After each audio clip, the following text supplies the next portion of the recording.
Hello, everyone. It's Erica Noel here, the author of Forgive Yourself. I want to share a little bit about the inspiration behind how I write and why I write. So, what happens is there will be a nudge, a gentle nudge on my spirit, and I recognize that nudge. And so, what I do is I get really, really, really quiet, really, really, really still, and write, and massage and write until a book forms. But here's the thing that many don't know. It has happened so many times where what I write becomes the exact soul medicine for what I need. It could be days later, it could be months later, but I will go back and read what I wrote, and it's almost as if God knew that I was going to face a challenge or face something, and that what I was writing was going to be the very thing that could nourish my soul to keep me going. And so Forgive Yourself was about that. I wasn't in a guilt or shame spiral. Nothing bad was happening. I just kept hearing in my mind, forgive yourself, forgive yourself. And then I opened my up to Spirit, and Spirit told me what to write. But guess what? Yesterday, I had a moment, an interaction, where this very book became the thing to keep me balanced, to keep me in self-compassion. So here's what happened. I'll give you the high-level details. I've overcommitted to something, and there have been times when I've not been able to meet and honor my full commitment. It happened twice already, and I was able to kind of squeak it out. Very, very stressful process. But then yesterday, I quote unquote fell short again.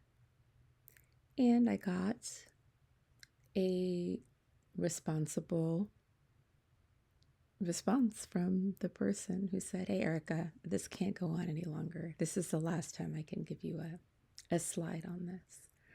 And that stung. Oh, it stings because I so want to make this work. And yet sometimes resources, time, energy, all those things don't line up where I can fully commit. And so I've been praying, I've been doing all that I can to try to keep honoring my commitment. But here is time number 3. And so what she said is, I'm giving you one more chance. If you can't do this, then you're out, right? In the past, this would have led me into a spiral of guilt, shame, self-blame, and paralysis. Because this one moment could have become a marker and a label of how terrible I am, how incapable I am, how why should I even try anything? I should be embarrassed to think that I can do good. And that's where this book help came in handy, because number one, I didn't set out to hurt anyone or to cause problems. And my actions show that it didn't work out. And so by going through these really, really amazing, juicy prompts, it's helped me regulate myself. So I had that very upsetting encounter, allowed myself to lick my wounds, go through the reflection questions, and move on. And here's the thing, the door is not closed. From now until the 15th, this still might work out. But I'm a lot more relaxed about it. I'm a lot more at ease about letting it go if it has to be let go. Because if there is one thing I know, if God does not want something, God will make sure it doesn't happen. And we can become so narrowly focused on the thing that we think we want, we are not seeing the great abundance that God has for us. And I've experienced it time and time and time again. And so one of the reflection questions that I answered was this. What have I learned? What have I learned since this happened? And I wrote pages and pages and pages of things that I've learned that are now my soul medicine, embedded and imprinted in my soul.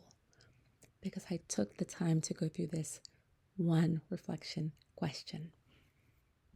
And in honesty, there are four. When I went through all four, the peace I feel right now, and I know what it's like to not have my peace. I am blessed that this happened. I am happy that I had an opportunity to forgive myself. I share this as a complimentary teaching. If you've already purchased my book, I encourage you to send this audio recording and a link to the book along to anybody who you think might need it. And if you're on the fence about buying the book, let this be your invitation to know that on the other side of forgiveness is liberation, peace, joy, gratitude, and hope. I love you dearly.